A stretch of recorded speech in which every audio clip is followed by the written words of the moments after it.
Welcome back to the Uncool show. I'm Dylan, I'm Nathan. and we are on episode 17 today.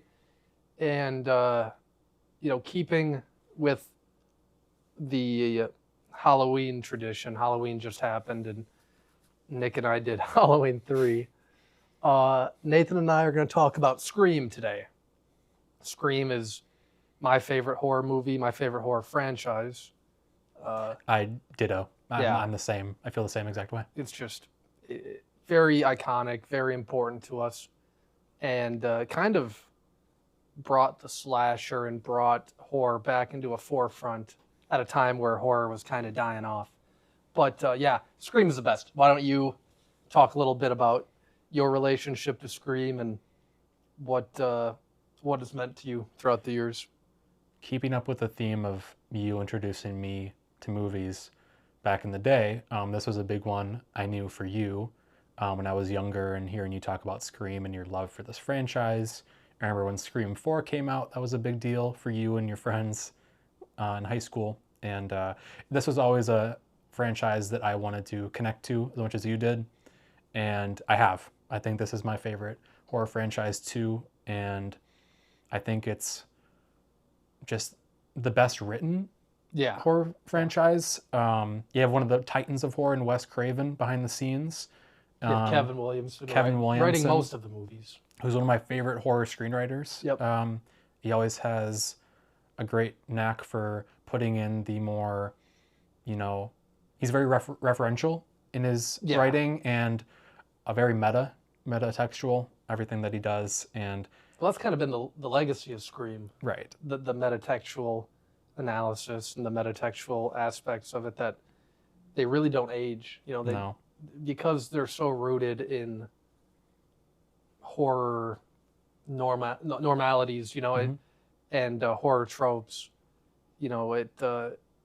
Especially the first one. I mean, maybe we will talk about all of them in time. God only knows, but especially the first one has a legacy behind it.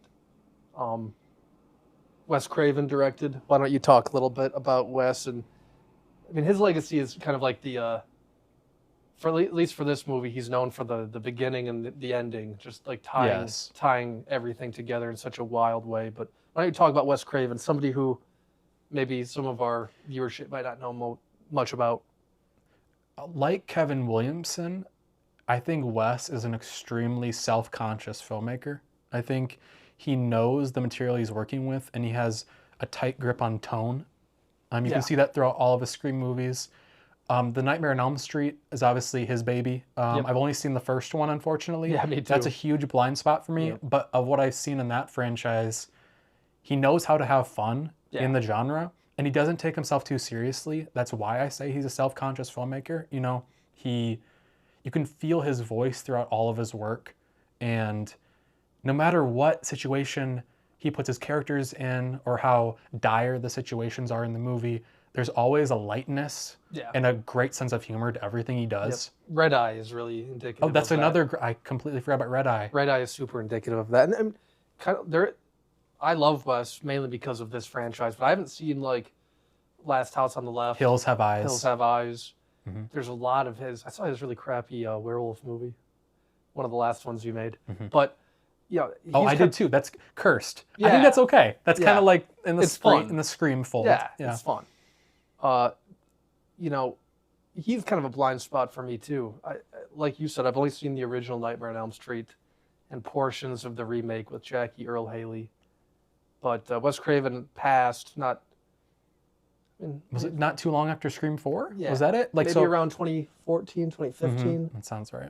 But yeah, a real titan of horror, and other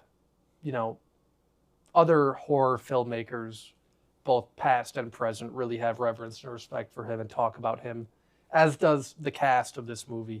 We'll get into the cast, but we should start with the opening sequence, just because, one, it opens the movie and it became such a cultural touchstone for a bit when this movie was in theaters. Drew Barrymore was in this film, originally signed on to be Sydney. And she's on the poster. Which is a very weird type of thing, alternate history. What if Drew Barrymore is Sydney for all of these movies? Don't think it'd be as good, but I think Neve Campbell. she nails it. Yeah. She's great. Why don't you talk about the opening sequence a little bit and what we as like a viewer are seeing as this movie opens? Well, the interesting thing about this movie is everyone references its ties to Psycho, Alfred Hitchcock's Psycho. You know, that movie, 30 to 35 minutes into the movie, the main actress, Janet Leigh, is killed. And then you're kind of left with sitting there thinking, what is going to happen next? How is the plot going to continue without our lead? Yep. And I mean, Drew Barrymore was in the marketing. She was on the poster. She was doing press tours. She was doing press tours. Going and on I'm Letterman. sure back in the day in 1996, an audience sitting down have a relationship to Drew Barrymore, obviously throughout all of her 80s work as a child actor leading up to Scream. She was very kind of infamous at this point. She did. She was very infamous. She had gone through a lot in the 90s. Mm-hmm. And this was marketed as being kind of like her big. It was a very smart marketing choice, very brilliant way that everybody behind the scenes chose to go about this in a time where, you know, right before the internet, so you can really get away with this kind of stuff and get away with really weird experimental risks that are not going to get leaked, and you can put your whole marketing budget into making sure. It's such an interesting time. I mean, besides besides Courtney Cox and her friends' fame at the time, Drew Barrymore was the biggest name in this movie. By far. The decision to kill her off is such a strong one. And I think that Drew is great in the first sequence. Yeah. I think you can tell she puts she's really intense in that character, and you feel how scared she is. Yeah. And Ghostface, the stakes are very real. Stakes are very real. I mean, you're in her house. She's ready to watch a movie with her boyfriend. Her boyfriend's coming over. She's maybe supposed to be maybe like 17, 18 years old, maybe like a junior or senior in high school. Mm-hmm.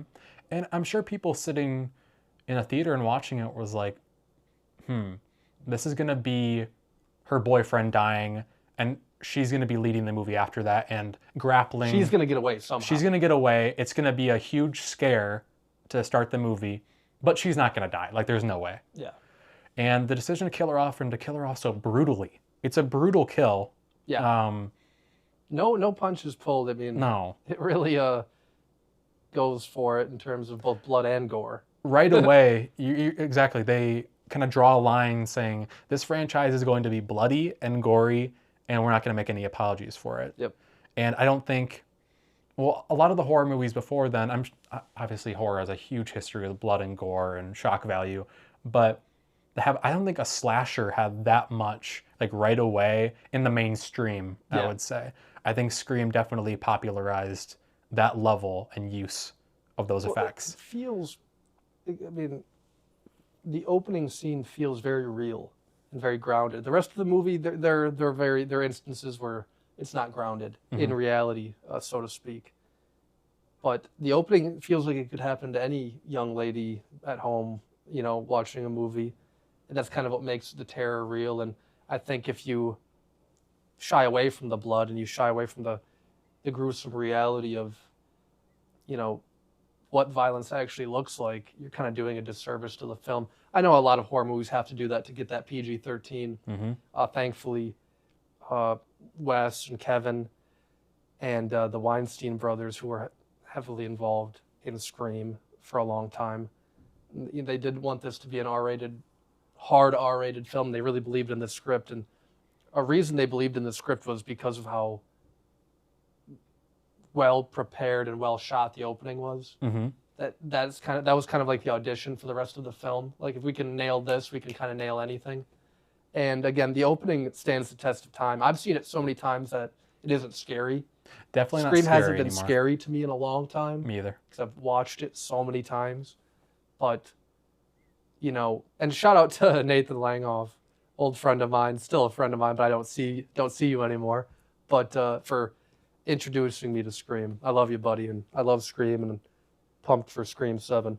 But that off to the side, this opening is iconic, and it's one of those openings that is still referenced and still talked about and still revered, and it should be. I mean, it's just the tension, the score from Marco Beltrami. Yes. I could be mispronouncing his last name. Did you hear he just signed on to come back to the franchise for 7, I did not see that at all. and he hasn't done anything since 4, I believe. Oh, good. That's in this. awesome. So it's cool to have him back in the fold too.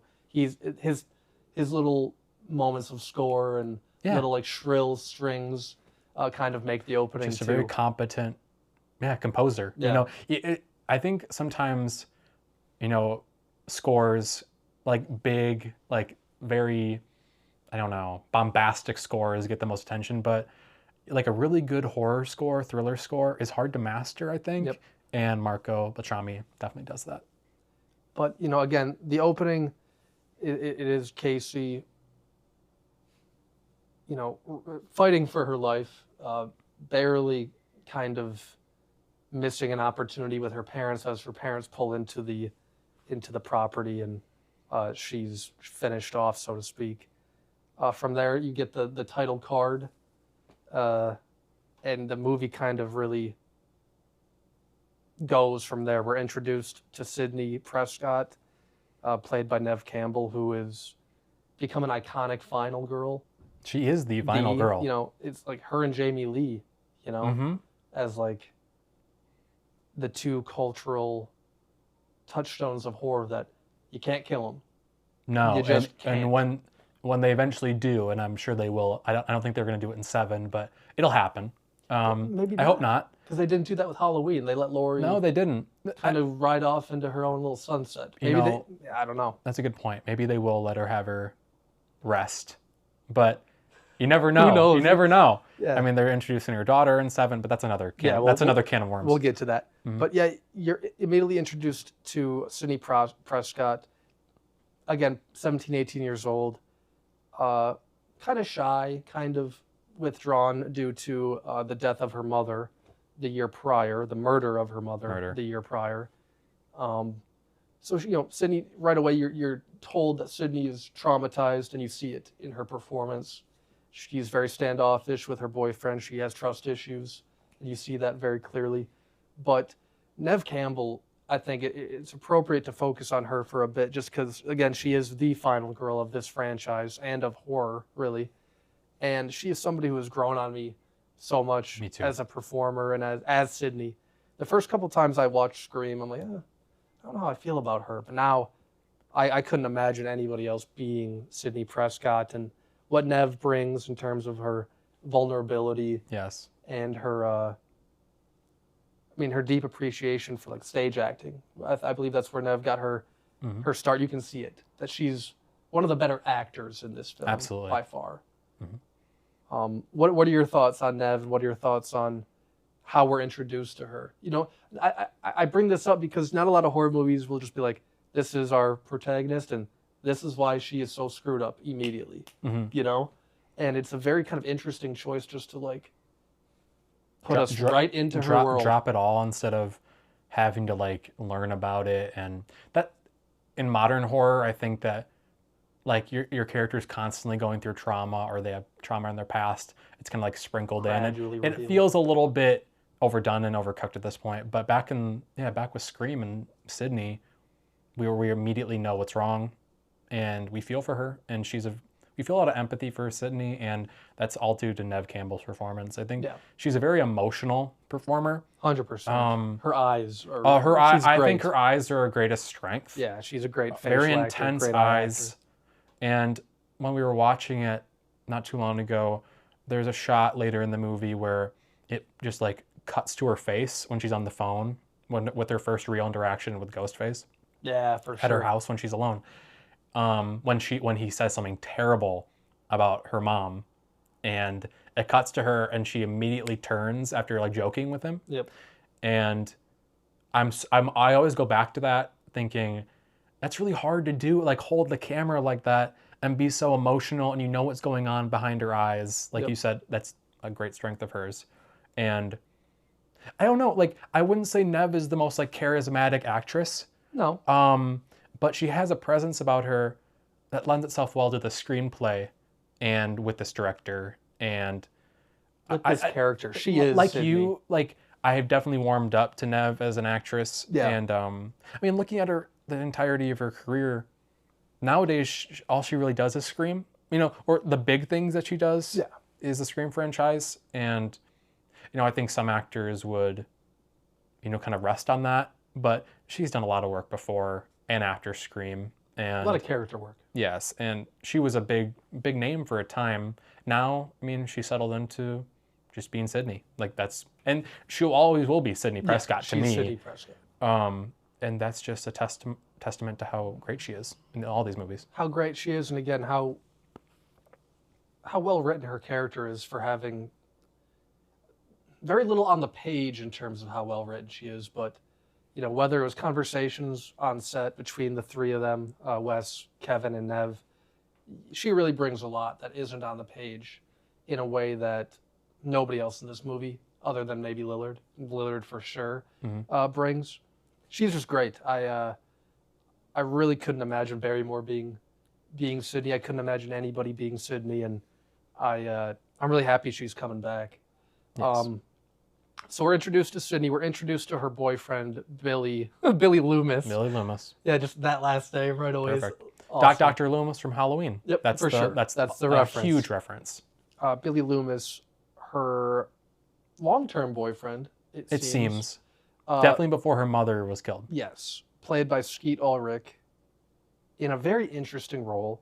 We'll get more into Skeet. I'll leave that for when there's really stuff to talk about. But you're introduced to him. He wants to have sex with his girlfriend. She's appropriately traumatized and withdrawn and needs time to process physical intimacy. And he's pushing. You're immediately put off by Billy. He's creepy. He's kind of like he climbs in through her window in the middle of the night because he doesn't want to talk to her father. And we'll get more into this when eventually Billy's revealed to be one of the killers. Spoiler alert! This will be full spoilers. Yeah. His performance is very peculiar because when he's Billy in the beginning of the movie, he's like this, kind of plays him like a heartthrob. Like I'm the mysterious cool guy. Very like plasticky, like yes, very hollow and wooden. Very poor acting for a while. Plasticky is such a great adjective. That's I couldn't put my finger on that. He really does play it like that, where there's not much going on behind there, but obviously later there's a lot going on there. Yeah, he brings it out later. But right away you are put off by him. I think as the audience you're supposed to be like, oh. But at the same time, it's very apparent that Sydney does care about him immediately and that she wants to make this work, blah, blah, blah. He leaves for the night. Sydney's father, who we're briefly introduced to as a really solid guy, Neil Prescott, he's going out of town. He just wants to check on his daughter to make sure she needs anything before he leaves. He leaves town. And the next day, Sydney goes to school. And all hell has broken loose. The media is all over because, again, two of her classmates, Casey and her boyfriend, Steve, have been not just murdered, but like, as Tatum puts it, slasher film murdered or something like that. So we're also introduced to Tatum, played by Rose McGowan, Sydney's best friend, in a really awesome role, kind of like tailor-made for her, it seems. She, you know, every final girl has like the best friend who doesn't make it through the movie, who's always trying to like pump them up and make them feel better, and you know, have these traumatized main characters not even think about it. Let's just keep it light, and I've got your back. And Rose McGowan is really good as Tatum. We're briefly introduced to her. You see that she's sassy.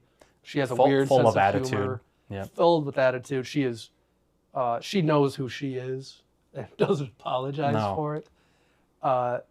And I believe right in this sequence, you're also introduced to Gale Weathers very briefly.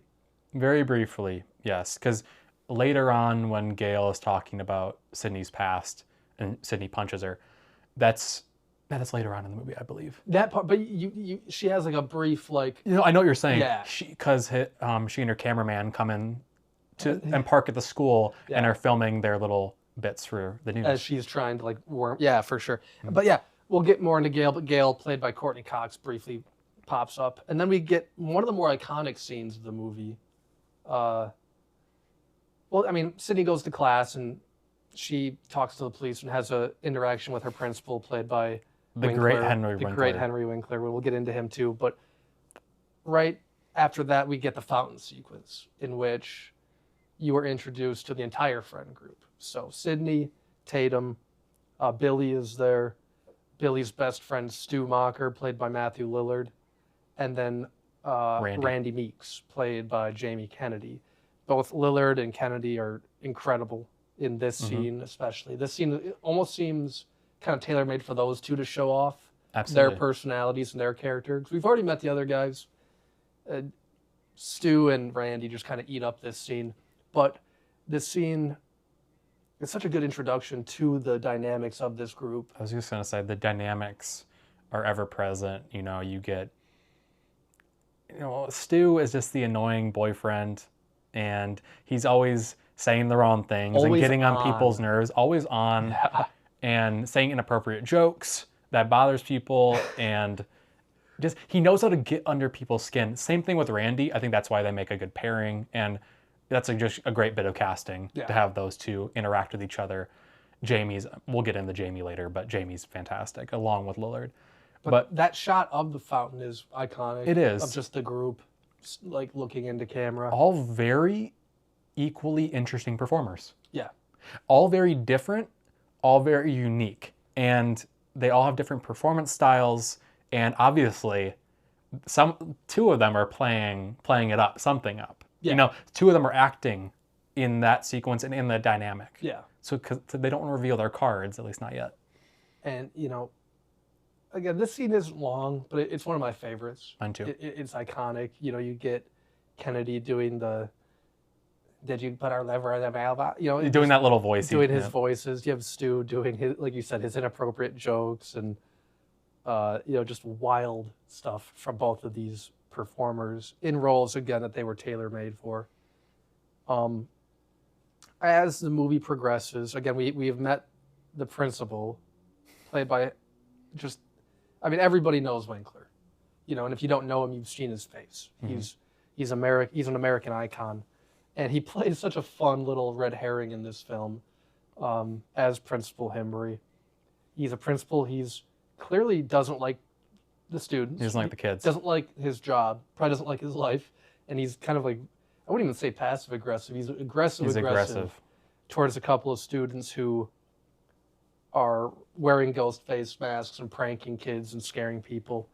And the movie wants you to think that he could be one of the killers, the killer, like they do with a lot of characters in the movie. They definitely starts with him. I'd say the most obvious, okay, this is setting us up. Like they want us to make a list of suspects and suss it out. Yep. Yeah. The whodunit element of Scream, which is really under talked about. Mm-hmm. But Principal Hembry cancels school. There's some stuff that goes on in between all of this. Well, Sydney does have her interaction with Ghostface when she's at home. Her dad's gone. She's gonna stay the night at the Rileys. Yep. Tatum, and we haven't met Dewey yet, have we? We meet Dewey. That's a good question. Do we meet Dewey at the school? Because that's when he first talks to Gail, and they make their introduction. Our timelines. I was 25 for that makes sense. I know. We'll get into. We're not here to recap the whole movie, but just get into the major story beats. Yeah. But principal cancels school. Ghostface makes his first call to Sydney. Yep. First interaction with Sydney. She's chased up the stairs after a really cool conversation, a really cool altercation with Ghostface, where, again, you get to see a lot more of Sydney's personality with her, weird nose-picking thing. What am I doing? Mm-hmm. Even though she's traumatized, she does have a sense of brevity. She's a strong character. And a strong character. She's not a damsel. No. Which is that's a great testament to the writing and how they structure that character. When Ghostface gets into her house, she hits him in the face or hits him with a door. She doesn't cower. She does fight back. She fights for her life at every turn, but she goes up her stairs, locks her door, calls the police on her computer in a very weird late 90s technological thing that you would never see today. Ghostface 1 leaves, and her boyfriend Billy pops up, and she's immediately what the hell are you doing and here? Very suspect of him. And not only that, Billy immediately drops a cell phone which nobody in the 1999, 1998 had. Nobody's owning cell phones unless you're, multimillionaire businessman or something like that. But Billy's got a cellular phone, and very quickly is arrested as Dewey and the rest of the police show up to the house. That might be when we first meet Dewey, when he picks up the mask and scream. He's such an idiot. I think we definitely meet him before. We might. I don't know. We've seen this movie so many times. I know, and now I can't. And now I can't think of the recap, but that's not important. We meet Dewey when Principal Hembry and the police chief bring her into the office. Yes, we do. That's a great point. And he's like the principal's yeah, weirdly touching Sydney and being creepy. And he's like, it's Deputy Riley today said. Yep. Because she calls him Dewey because they're like friends. They're friends. But he's trying to be professional. That's when you meet Dewey. So yes. Anyway, we might as well just talk about Dewey a little bit then. David Arquette is another performer who's so weird. He's such a unique film presence. Very much so. He usually doesn't work in a lot of roles. I don't think he's that strong of an actor. But he works as Dewey perfectly. Another perfect cast. I think his dynamic with his sister Tatum, his love for Tatum and his care for Sydney, his dynamic with Courtney Cox, which is very clearly real, and they were married and had kids for a long time. You can't fake that, and that's a very pertinent part of the story. Their chemistry is super cool. But yeah, just quick shout out to David Arquette.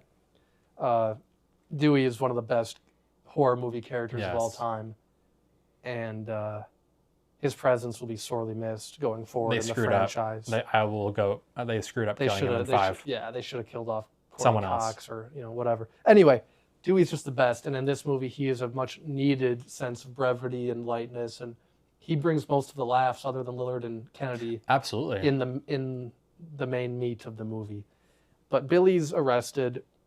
They start doing some phone tracing on him. You meet Billy's dad, who's a weird guy, but is very soon after let off. The records don't match up. He's not the guy. Whatever.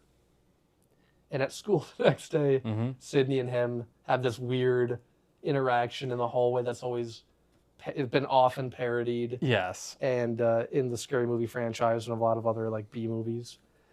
But, the kids go to school the next day. Sydney, even after being attacked, she's right at school. You would think she wouldn't be. But, the kids are all eating it up. Lillard especially is eating it up. He's having a blast. He's like, what do you mean? It's like Christmas in here. Everybody's having fun. And, as things get a little crazier, then Principal Hembry decides to cancel classes. And you get that awesome scene with Lillard and Rose and... when he's walking them out of school. And inviting them to the party. Right before the video store scene. Yes. Why don't you talk about the scene where they're walking out to the party quick? I think that one deserves a quick shout out. That is the first moment where we get Lillard definitely improvising. Yeah. Easily, he's doing, at the end of this sequence, he's doing this guitar move. Yeah. Because he's psyched that they're coming. And he's using all this weird language, and he's playing it. I don't think I've ever seen an actor play it up more than Lillard in this movie. Yeah. And he obviously doesn't get into that until the end. But yeah, he is just at 110. I almost have no words for his performance. It's so funny. He's so funny. And his presence really carries the movie. For me and for Nathan, for sure. For both of us. We talk about Lillard all the time. We talk about Stu. We quote Stu all the time.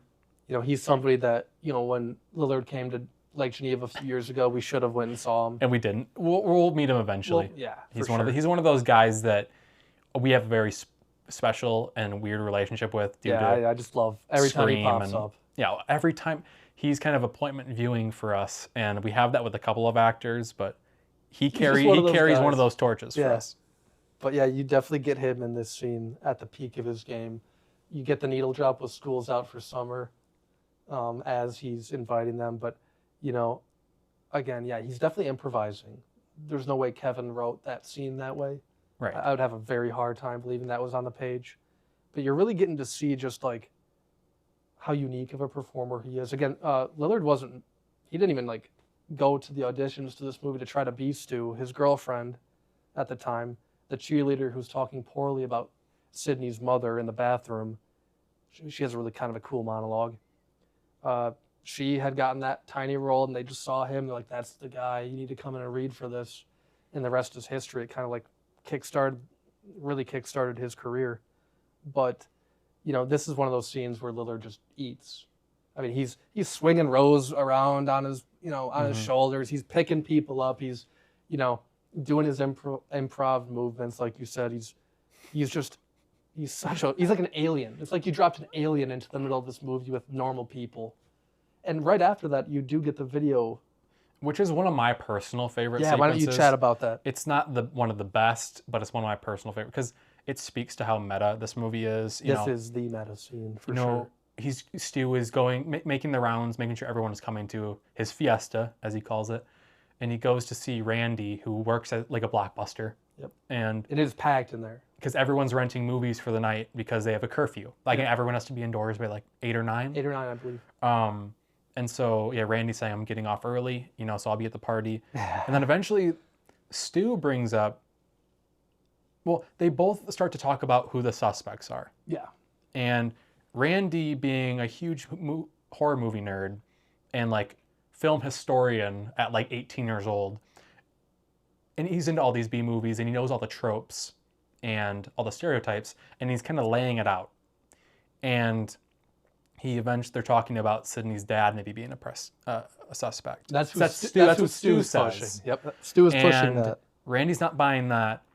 He says, Randy specifically mentions Billy. It's the boyfriend. It's always the boyfriend.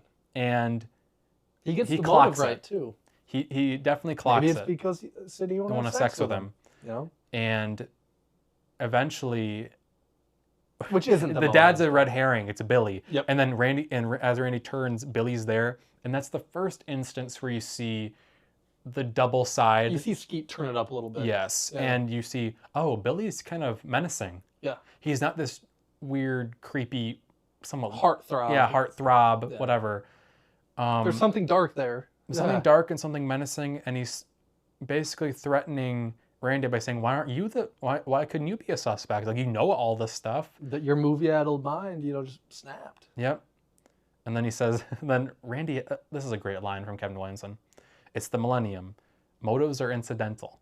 Yep. Meaning, I think that's kind of an ethos statement for this whole franchise. The motives are always a little wacky, a little bit, up in the air, and sometimes the killers just don't make sense. And this one, obviously, this motive is not incidental. Billy has a very strong motive for going after Prescott. It's not just that Sydney won't have sex with him. No, it's very real. That's like a very tiny part of it in his mind, I'm sure. But you get that video sequence where, again, the movie presents Randy as the expert. Yes. And, he's pointing people to where certain movies are in the store, and he's got his references all lined up. Lillard's also fantastic in this sequence, too. Randy eventually says, now that she's done with Billy, meaning Sydney, do you think Sid will go out with me? And then Lillard has this amazing reaction where he laughs in his face and points at him and goes, and then he turns, no, I don't think she'd do that at all. No, not at all. Yeah. Nope. Randy goes on his rant where he's screaming about who could be the suspect, like, everyone's a suspect. And Lillard's just in the background, like, trying to. This guy's crazy. This guy's crazy. Yeah. It's fun background acting from him too, with like very little to do but every time Lillard's in the background of a scene, he's doing something weird. You're paying attention to him. Yeah, even when he's out of focus, he's doing something, which is great. But yeah, Billy has that interaction with Randy. He backs off, and he immediately goes into a group with like 3 other girls. Yeah, you can sense he's flirting with other women. He's speaking to as like heartthrob his thing that he's projecting, and why I'm sure girls are jealous of Sydney and playing up that dynamic. And yeah, he's definitely a flirt. He's a flirt, and he is not very careful about it. No, he's in that video store talking to these girls are very clearly interested in him in the background. And you can tell if Sydney walked in and be like, he'd turn back into his like sulking, like, why won't you sleep with me? Yeah. What's wrong with you? What's wrong with us? Like, he definitely has something that he's playing with Sid and that he's playing outside with everybody outside else, of Sid, for sure. But right after that, Billy walks away, and Randy's like, "You tell me that guy's not the killer?"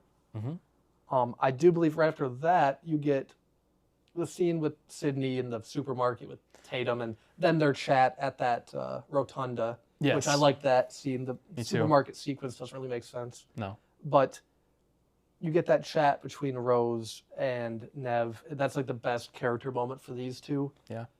They have kind of a real heart-to-heart about some difficult topics about whether Nev's mother, Sydney's mother, who has the reputation of kind of the town whore at this point. Maybe, as lovingly as she can, Tatum is trying to like bring up these tough subjects. And maybe your mother was really unhappy. Maybe she was cheating. Maybe Cotton Weary didn't do this. Because in the beginning, you briefly see Cotton Weary played by Liev Schreiber. And just on TV. Such an interesting like Setup. for the rest of the franchise. He's in the next two. More. Yeah. But Cotton Weary is a local man who has been convicted. He's been convicted of this murder, which he has not committed. No, he's been framed. But this scene between Tatum and Sydney is just so cool. What are your thoughts on this sequence? And just like, I kind of see, like you mentioned earlier, Tatum really cares about Sydney. Yeah. And they have a really special relationship. It feels very lived in, their relationship. They have good chemistry. Yeah, they do. Even though two different performers, not weird. Rose is definitely full of attitude and spunk, and kind of like Sydney, very strong, and she does fight back in her own way later in the movie. Oh yeah. And you can see how they're friends, and it's a very warm sequence between the two, even though it does have broader implications with kind of giving us hints about who the killer might be and Sydney's mom's history in Woodsboro back in the day. Yep. And it does a good job of setting us up for the whole Stu party sequence, which is why you watch the movie, in my opinion. Well, obviously the first sequence, but right before the party, you get the Principal Himbry death. I forgot about that. Yes. I think that happens it happens right after the Rotunda scene. Yep. Nobody's in the school other than a janitor, played Fred. by Wes Craven, named Fred, who's wearing like a Freddy Krueger. He literally is just wearing a Freddy costume without like the face. Yeah, but he's got like a big bushy beard, so you can't tell it. So it's a fun little director cameo. But Winkler is walking around, tying up loose ends before he goes home for the day. And he's scaring himself at first. He's like messing with the mask that he confiscated, and he keeps putting it in mirrors and scaring himself. But then you start hearing noises, and there's somebody in this office with me. He goes out to check on Fred again. Fred's gone. And then he's ambushed by one of the two killers, and he is stabbed 4, 5, 6, 7 times. Pretty, yeah. And very violent. And that's the end of Winkler. Knocking off a suspect. Yes, and it does knock off a suspect. Which is a huge part of the whodunit. Yep. You have to get rid of a suspect. Someone has to die. Yep. People have to die off so that you're guessing, like, oh, I thought it was going to be him. Because he was very suspicious with his He's very menacing. behavior. He's very like sexually creepy towards Sydney and really nasty towards some of the students. And he projects like we didn't talk about these little moments when over the intercom, he's like, your principal loves you and hope you have a great day. I love that stuff. Like, your principal cares for you. Yep. And then behind closed doors, he's kind of a monster. Yeah, for sure. Not a good person. But, so Stu is having a party. His parents are out of town. He's got a big place outside of town that he's like telling everybody about again. And we pull up to this really cool, which has now become an iconic horror set piece that has it appeared in Scream 3. It came back in 5. Came back in 5. And it's going to be in 7. It's going to be in 7. Stu Bacher's house is an iconic location in this franchise, and you don't really get that in horror. No, think about that. Like locations, people usually move around. Or things happen in different places. A central location like that. Yeah. Like you have obviously you have the house in Halloween and that opening, but like and they go back to that at the end of it, and you have some movies that have like maybe. Iconic, it's like at the same time. But man, the Stu Macher house is expansive. It's a lot of different rooms. I love how it's set up. And yeah, it makes You have for everything on the outside. There's like a barn on the outside Mhm. that, there's farmland. It's completely in the middle of nowhere, next to a forest. It really is a perfect place to throw a party and or set a trap. right. And so Sydney and Tatum pull up with snacks for the party. The party's already going. Stu's in his red velveteen robe, drinking, and just Kind of being the life, being of the life, the glue of the party. yeah, Kind of It's- talking to it's everybody. It's his party, It's so his he party. might as well be, right? But at the same time, we have Dewey and Gail Weathers, who have really started to have some sort of chemistry, and they've spent some time together, and she's always badgering him for details about the case over the movie because she's trying to get her big break. And she kind of fools him into allowing her to go to the party with him. And plant a camera in the party. To plant a camera, Yeah. for sure. He's just happy that his celebrity crush, because earlier in the movie he makes it clear that he's been watching her on TV, and I was 24 for a whole year, or whatever his line is. But he's just happy to have any woman, let alone a celebrity, in his mind, on his shoulder. So they go into the party, and he's immediately chastised by his younger sister, Tatum. Dewey, what are you doing here? He's like a little puppy. Oh, yeah. Dewey is like the ultimate like puppy He character. takes a beer out of like a high schooler's hand. He's like, hey, you can't drink that. He's like, just kidding. Just kidding. Have fun. Yep. Be safe. You can tell like Dewey is like the cool cop. Everyone likes Dewey. He wants everyone everyone to like him. which is not always a great No, quality no. for a cop to he's have, a dim-witted cop, Yeah. But Gail is smart, and she is using the distraction of Dewey to plant a camera right in the middle of the living room underneath the television, which becomes It's a part of the yeah, it's plot. a part. Yeah. They leave the party because they kind of get kicked out, so to speak. They go back to the news van where Kenny, her TV guy, is Your bumbling her videographer. bumbling, who's just always eating Cheetos or Yeah. snacks, and he's watching the video from the van. Dewey and her go to take a walk, in which Dewey's like, "Oh yeah, well, let's go look for suspects." Really, he just wants to go take a walk with his crush. Mhm. Kenny's monitoring the party. At this point, I think also Billy has entered the party, Yep. and he's with Sydney, and he's talking with her. Yeah, In upstairs, Yep. away from the party. Stu very suavely offers his parents' bedroom. Yeah. You guys can go up there, talk, whatever. And then Billy's like very. What does he say? He just like hits him really hard. He's like, ow. Very subtle. I think he does it like subtlety. Yeah. Think about it. But Billy shows up to the party after a character death. You're right about that. We haven't touched on that yet. Billy doesn't just show up at the party. So most of our characters are watching Halloween, and Stu and Jamie are kind of having not a back and forth, but they're kind of like discussing the film broadly in a meta way. And Tatum goes to she's like, "Does anybody need another drink?" Stu asks her to go get another drink, Mm-hmm. and she goes to the Mocker garage, which is just like, there's nothing in this fridge but beer. But beer. It's like it's one of It's those. stocked. It's one of those type of fridges, Mhm. like either Stu's mom or Stu's dad, like really likes to Right. knock them back, right? And so she goes out there, gets a couple of beers. She gets like a handful, like 4 or 5 of them. Mm-hmm. Bring back to the group. She turns around and there's Ghostface. He has closed the door behind him. It's one of the cooler shots of the movie. The first, because he's up on these stairs, so he's kind of like menacing, towering over her. It's also where you get the name Ghostface, uttered by Tatum for the first time. Don't kill me, Mr. Ghostface. I want to be in the sequel. Yeah. Tatum is under the impression this is Randy playing a trick on the party. Randy loses the costume. If Sydney sees it, she'll freak. Ghostface isn't talking. Who is this is Billy as Ghostface Yes. in this scene. Grabs her arm and just cuts. gives her a little cut, just to let her know This is real. this is real, and this there's more than just this little cut coming your way. And as you said, she's a fighter. She throws beers at him. She uses the fridge door and knocks him out. She kicks him in the groin. Yep.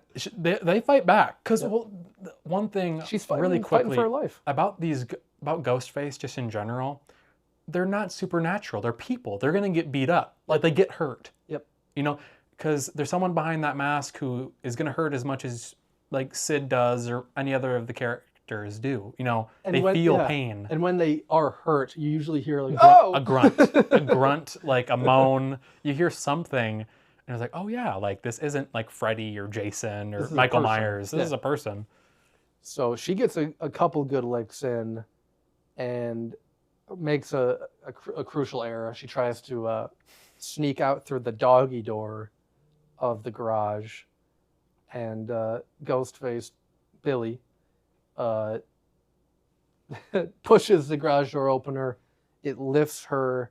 She can't get unstuck, and wedges her and breaks her neck on the frame of the garage. And it's a very interesting kill, a very like iconic kill. Mm-hmm. And then from that point on, you just see Ghostface sneak into the party. Yeah. And I don't know where Billy goes, but it's like you said, it's a big house. He just takes He could just go in the bathroom and put the stuff in the bathroom, and he's out. And well, he has to go to the front door though, because that's when he comes in and he sees Sid and Stu. So after the Tatum kill, Billy and Sidney go upstairs, but this is also where the rules are being talked about. Yes, and why don't you chat about the rules for a little bit? Man, I'm gonna struggle with exactly what they are, but eventually, this is why we have AI. Randy brings up the rules, his rules. Yep. And no one knows what the rules are. They're all drunk. They're all watching Halloween after they've picked a movie to watch, and he eventually stands up and is giving this like his manifesto on horror movies. You don't know the rules? You have an aneurysm, why don't you? He's giving steps at what not to do in a horror movie, or else you're going to be killed. This happens because Stu is, when do we see Jamie Lee's breasts?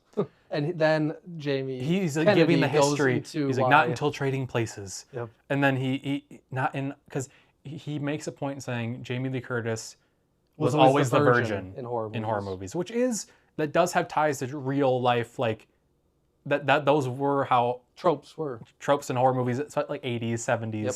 So he gives the first rule, which is if you can't have sex if you want to survive a horror movie. Mm-hmm.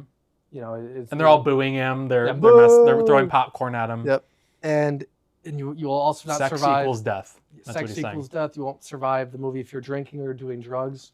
They're all cheering. At that point, they all raise their glasses, and even Kennedy is drinking too. He's like, big no, big no. It's a sin. It's the sin.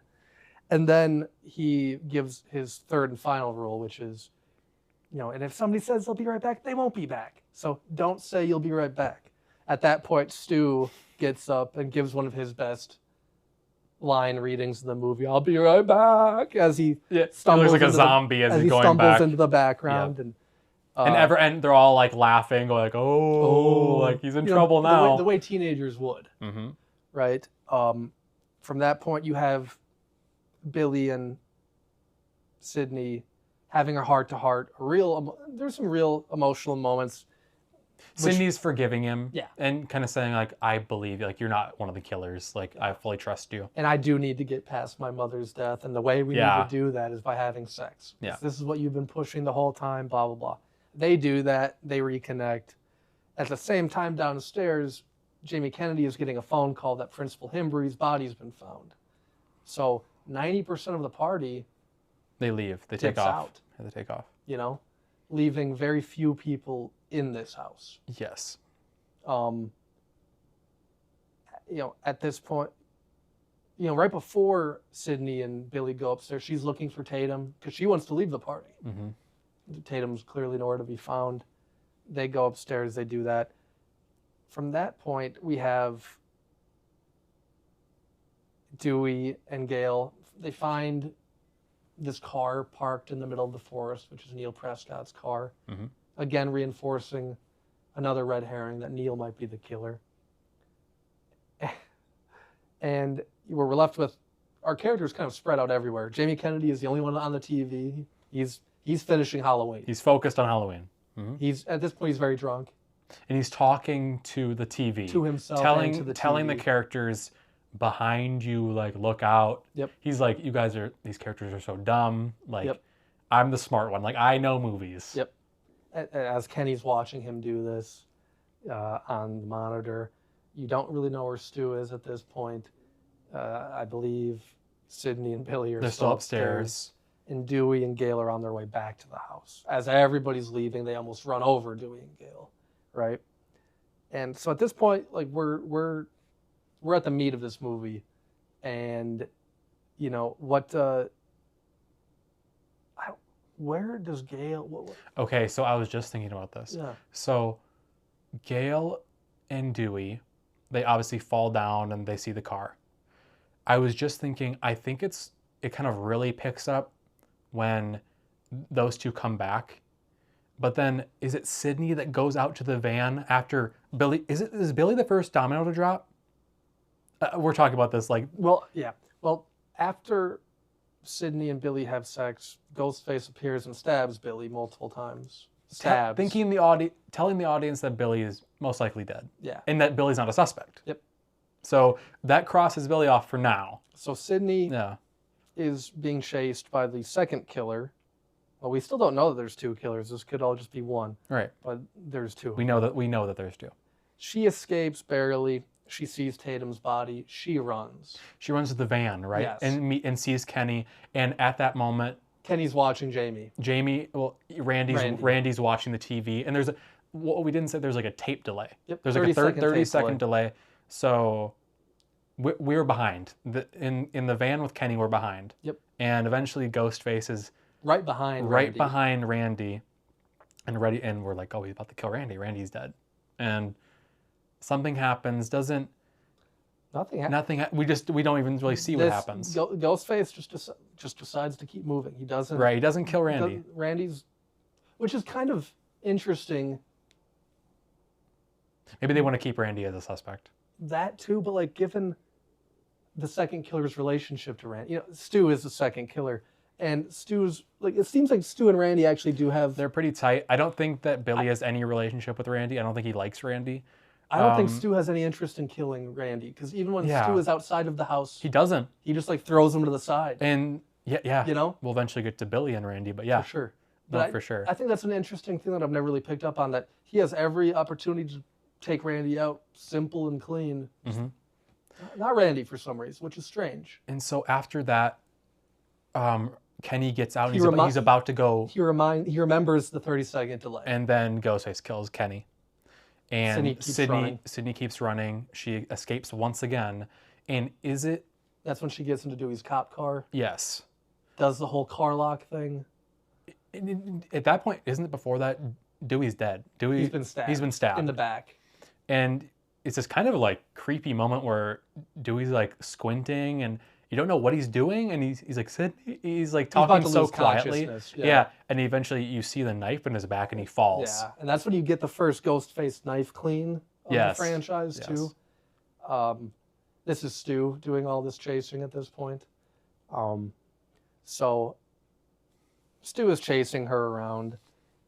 She gets into the house, gets Dewey's gun, and then from two directions, Stu and Randy come running. Randy's limping.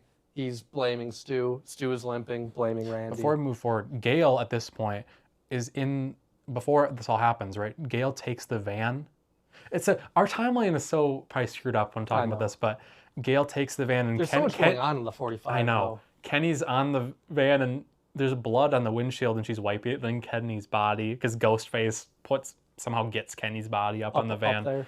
And Gale sees she's trying to get out as quickly as possible. Gale sees Sydney and then crashes into a tree, making Gale incapacitated and thinking, oh, so Gale's probably not a suspect either. We're losing all these suspects one after another. But then, like you said, with the gun, and keep going.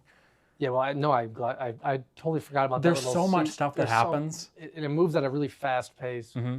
But yeah, as Randy and Stu are like fighting to get into the house, at this point you're under the impression that pretty much everybody's dead other than Sydney, Randy, and Stu. So it has to be.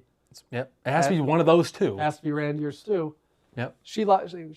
F you both, and locks the door, closes it.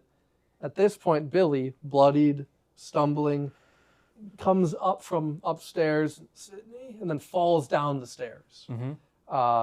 Convincingly, you would think, oh man, he's alive. He's clinging on to life, but he's here. She, rushes to help her boyfriend, of course, and then Randy opens the door. Yep. And no, Billy opens. Billy opens it. Like, give me the gun. And then Randy like rushes in. Yeah, because he's like he escaped. Stu's crazy. He's gone mad. And then Billy turns, takes the gun. We all go a little mad sometimes. The Norman Bates line from Psycho, and shoots Randy right in the shoulder, and he falls. Yep. And from that point on, that is the complete turn. Billy is a killer. Yep. And then he's telling, this is where also the Kevin Williamson script is coming in and all the referential stuff. He's saying he licks his fingers and goes corn syrup, the same stuff they use for pig's blood in Carrie. And then he's got this crazy look in his eye. He has a crazy, and he's all the fake blood on him, and he's smiling maniacally. He has reached a whole different energy that he doesn't even pretend to get to in the rest of the movie. But from this point on, Skeet Ulrich is really good in this film. She turns around and to run from her boyfriend. And then Stu kind of just comes in and looks like he looks like he's so traumatized. And then he takes out, and he looks down at her and takes out the voice box, which we haven't really talked about, but Ghostface is using like a voice disguiser. Well, you don't know that. We don't know that until now. That's true. A voice disguiser, and he goes, "Surprise, Sydney," and looks down at her. And so we know there's the two killers. Yep. We know there's two. And these are the two. And so everything up to this point, the whodunit has been solved. Yep. It's these two, and the movie unfolds from there. They corner Sydney in the kitchen, in which one of my favorite, like the motivation scene and everything with Billy and Stu. Billy being a little more serious while Stu is just like giddy with glee, resting his chin on Billy and just doing these weird tongue things and just chewing scenery as he always does. Oh man, yeah. But we're also privy to the real motive of this and something that every time I watch this movie, Billy has not told Stu, his partner in crime, why he wants to do this. He just knows that Stu is impressionable and he can use Stu. And Stu admits as much. Peer pressure. But they bring Sydney's father out, who they've had kidnapped probably the whole film. He never made it to wherever he was. And they start to do like the villain monologue, right? Why don't you talk a little bit about that sequence and what Billy is doing and what Stu is doing? Yeah, so while Lillard is chewing scenery and having a lot of fun, Billy is being genuinely like serious, and he's very angry. There's a very palpable tension there between him and Sydney, and he basically goes into how Sydney's mom, like you said, like the town horror, like she got around. Sydney's mom slept with Billy's dad, causing his mom to leave and like breaking up his family. Yep. And to one, that might sound like, okay, like that's really sad. That's awful. That's an awful thing to do to a family and to a kid. But then Billy talks about how, he wanted to take revenge on Sydney's mom, and they did that. And they talk about how easy it was to frame Cotton Weary. Yep. And they give a little bit of a background into how they did what they did and where they are right now. Watched a lot of movies, took a lot of notes. It was fun. Right.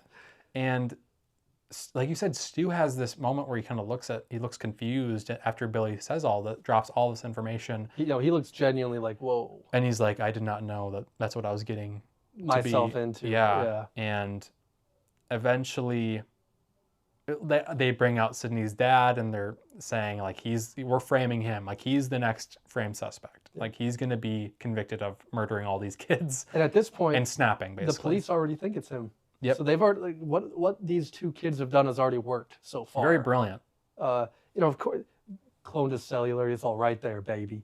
Clearly there'd be some fingerprints, but Anyway, they're revealing their whole master plan, and it's at this point where they also reveal that, then there's Billy and me. We were left for dead, and they start to reveal that they're going to stab each other a few times, and they are going to be left for dead, right? Billy, like you said, has a little bit of he is completely unhinged at this point. He's unhinged, yeah. There's a lot of theories online of, whether or not he's trying to purposely kill Stu. I think he is. A lot of people do. I mean, I don't know. If he's not, he gets dangerously close to doing that. Which Stu tells him. He tells him he's feeling a little woozy. And I think I'm dying here, man. But as they're monologuing, Gale Weathers wakes up and, stumbles upon those two, picks up their gun, and looks like she's about to save the day. Mm-hmm. Billy and Stu turn their attention to her. They both know. Well, Billy walks up to her. Yeah, Billy he knows no fear. He knows that the gun is on safety and that this woman isn't just gonna check that. She's just gonna pull the trigger and hope. She does pull the trigger. He knocks her out. She slumps down right next to her love interest, Dewey. Yep. And they look like they're about to take out Gale. They turn around to see try to gloat to Sydney, watch what we're about to do to this person. Sydney's gone. Mm-hmm. She's running away. And her father's with her. She somehow got her father up, and he's hopping around too. I don't know. Mm-hmm. But Billy goes on this rampage looking for them. Stu is a little too hurt. He's been stabbed about 4 or 5 times. He's losing a ton of blood. Mm-hmm. And, I mean, everything with Lillard here is some of our favorite stuff. Some of the best improv in the movie. Sydney gets a hold of the voice disguiser, and she calls the phone, and she's taunting at first Billy answers and goes like, "Where are you?" And Sydney's messing with them, but eventually Billy reveals that she called the police too. Yeah, which is really about to screw up their whole plan. And Billy throws the phone at Stu's head, and then he yells at Billy. But then Billy goes crazy and is ripping apart the couch, and he's completely unhinged. You're right. Yeah. And then Stu is still on the phone. Is so soft and goes hello because he's close to dying. He's dying. He's dying. Hello. And everything with that. My mom and dad are going to be so mad at me. Yeah, Sydney's like Stu. Like she almost has a little bit of pity for him. Oh, you're just an idiot. Like what? You're pathetic. What's your motive? He's like, peer pressure. I'm far too sensitive. But yeah, that's probably my favorite line reading. My mom and dad are gonna be so mad. Oh, it's so great. He's on the verge of tears. He has completely destroyed. Blood's coming out of his mouth. Yeah, he's choking up blood. He's in bad shape. Near death. He's in bad shape. But to the end, Lillard is still just bursting with energy and personality. There's a brief altercation between Sydney, now wearing a ghost face costume, and Billy. She stabs him with an umbrella. He goes unconscious. Stu comes out of nowhere and is wakes yelling up out of his yelling little at coma. her. Yeah. Chases her down. Kind of gets the upper hand, but again, Sydney, always the fighter, gets a big vase and smashes it over his head, and then takes the TV, takes a television, which is still playing Halloween, and electrocutes him to death. Drops it on his head, electrocuting him. Supposedly. Yeah, depending on what you believe, right? Yep. But so Stu's gone, and it seems like the movie's, we might be good now. But then Billy comes back. I don't even remember how is he fully taken out again? Is he shot? Well, yeah. I mean, yeah, he's shot. Because then Randy gives you got to shoot him in the head one time. Yep. But I can't remember how Sydney gets the upper hand on him after killing Stu. Doesn't she put her finger in his gunshot, like the stab wound, and I forgot exactly how he's taken out. Gale shoots him. Yeah. I remember the safety that time, asshole. Yep. And then Sydney takes the gun a second time and shoots him. After he pops up. Yeah. Because Randy goes, it's a classic horror movie. There's going to be one last scare. The killer's going to come back one more time, which is very true. And he does, and she shoots him in the head. Yeah. And that is Scream.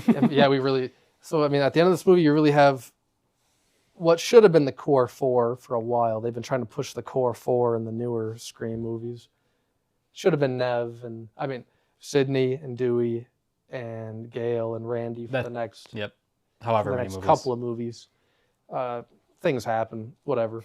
But the ending of this movie, I know this has been like a hodgepodge of just chaos the past 40 minutes talking about it, but the last 45 minutes of this film is very frenetic, very fast-paced, a lot going on, following a lot of different characters in different places, and it all works. The last 45 minutes of this movie is the best part of any horror movie for me. The best horror movie stretch. It's just fun. Yep. It's so hard not to fall into it once they get to Stu Macher's house on Turner Lane. Yep. But we haven't really done any awards. The best scene would be this scene. It's the huge 45-minute stretch. Yeah. That's one of my favorite, if not my favorite, stretch in any horror movie. I think it's so well perfect. done. It really is. Someone could argue for the first scene, and I wouldn't debate them. No. That is a masterful sequence It's iconic. from Craven. But, really, what Scream has that a lot of horror movies don't is like characters with actual personality. Again, this is a real tribute to Kevin Williamson, and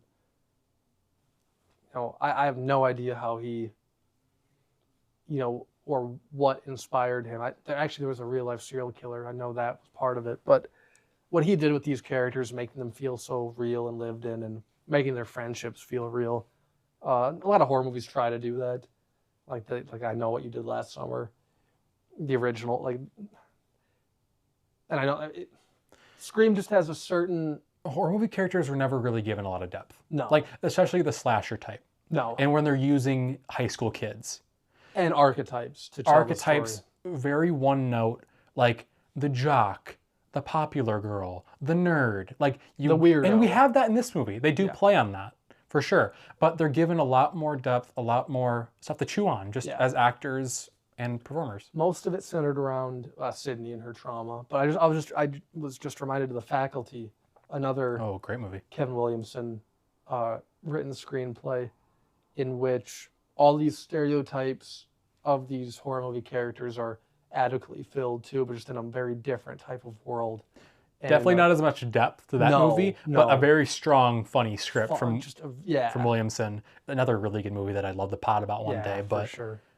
He definitely had a grip. The late 90s going into the 2000s, he was like the horror movie writer. Yep. You went to him if you wanted to have a fun, snappy script, and obviously paired with Craven, one of the masters of horror, you're going to get a really good movie. Yep. And they continued to make good movies.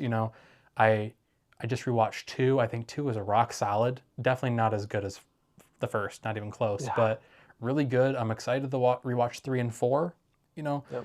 These are going to be timeless movies for us for the rest of our lives. I just got through all of them, and Scream 6 is a weird rewatch. Mm-hmm. It's only my second time watching it, but I've only seen it one time too. There's some fun stuff in it. But this franchise is just fodder for Nathan and I think the self-referential humor, the meta subtext, the movie references, the horror references, the rules, the actor, all the performances they get. This is just one of those franchises that is it's almost like a comfort franchise. Which is weird to say about a horror movie, but this one is. Yeah. Easily. And again, the metatextual part of Scream just as a franchise, the rules are always being added to in these movies. There are always new tropes of horror being explored. 4 especially, I think, does a really good job of exploring some new tropes after about a decade off in the franchise.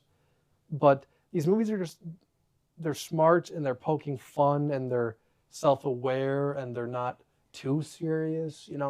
It's a perfect mix of a lot of different sensibilities to me that make horror what they are. Again, Scream is not very scary, but the tension and the character and the whodunit element, it really lends itself to multiple watchings. It's thrilling. Yeah. Again, especially the beginning and end of the original is just incredible.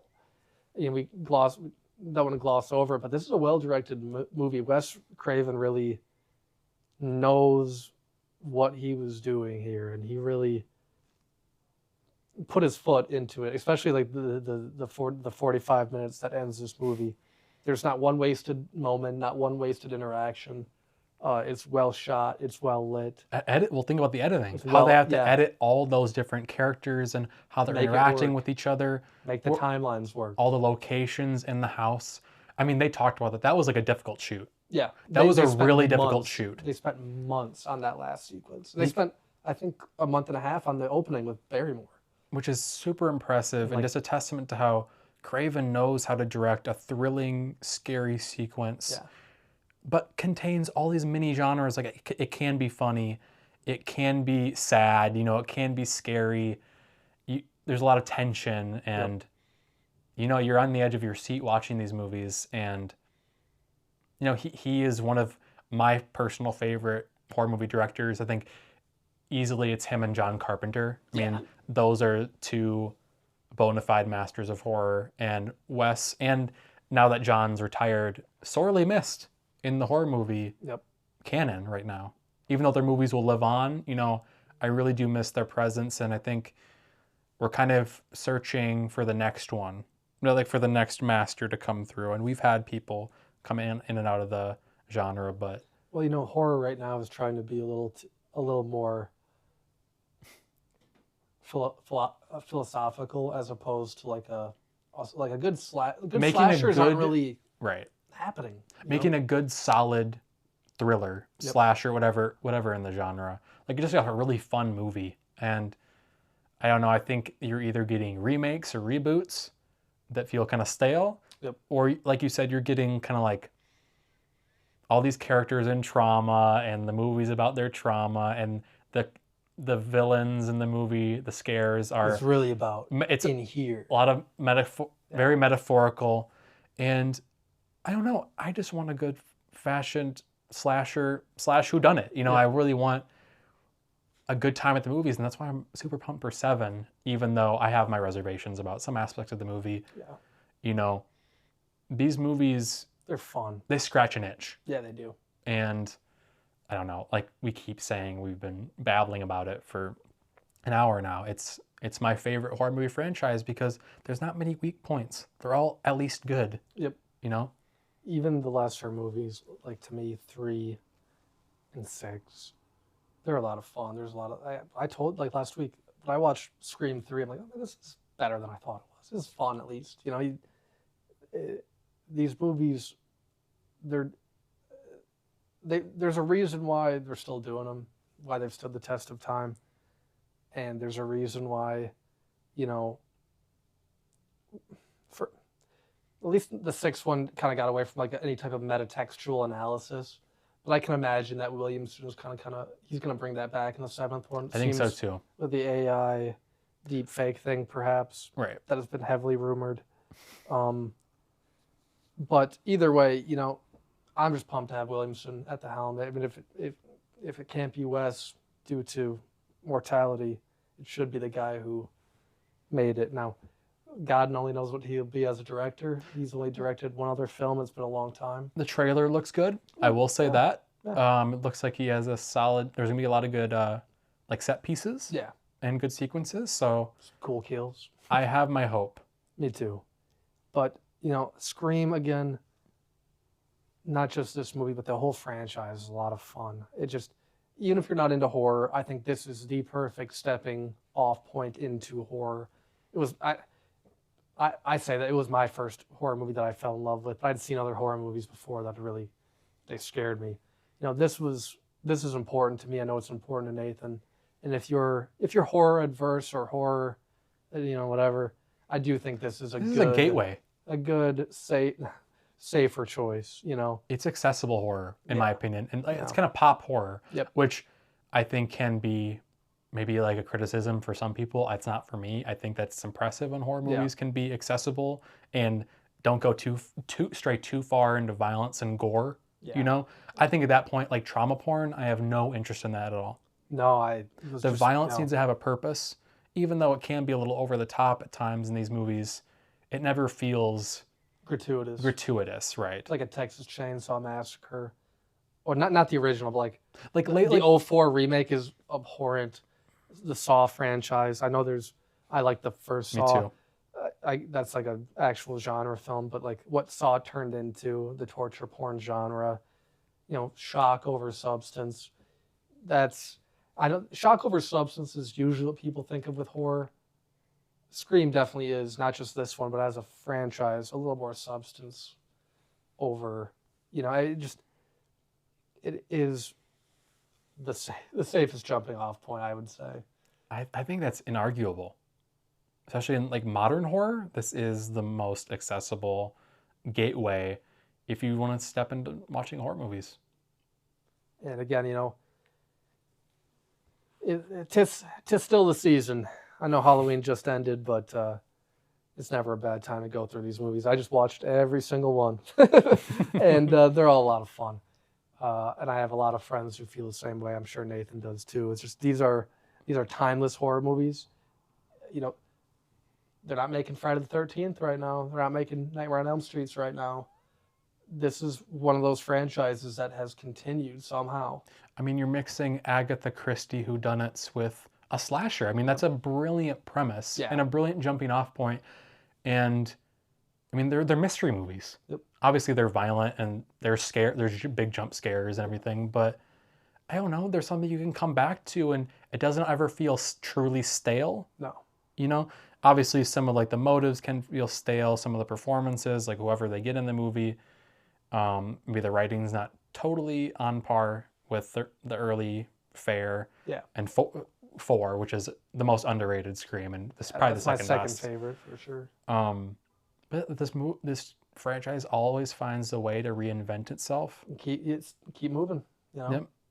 It even with like below average box office returns, it just keeps kind of trucking along, which is cool. Because again, I'm not too into like Friday the 13th or Nightmare on Elm Street, but those are like American touchstones that are just dead, just completely. They're lying dormant, and they'll come back. Of course they will. But I mean, it's such a testament to these movies that you're getting Nev back, you're getting Courtney Cox back, you're bringing back all these old characters that are still pretty good. They're not. And in 7, you're bringing back Matthew Lillard, David Arquette, and Scott Foley, who played the killer in the 3rd movie. Again, we'll see. To see to what degree they're in it. To what degree, yeah.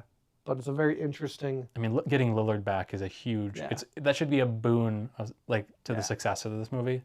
People have been wanting him to come back. He was supposed to come back in the 3rd one, but yeah. Just as a franchise, the metatextual stuff really lends itself to multiple rewatches. And if you haven't seen Scream, it is a touchstone for a reason, not just for Nate and I, but for many other film fans of multiple types of genres. It stands the test of time. It has a great cast. It's well written. It's well directed, and it sets up a franchise that is always evolving, always entertaining, and something that we're looking forward to. But thanks for tuning in, and go check out Scream if you haven't.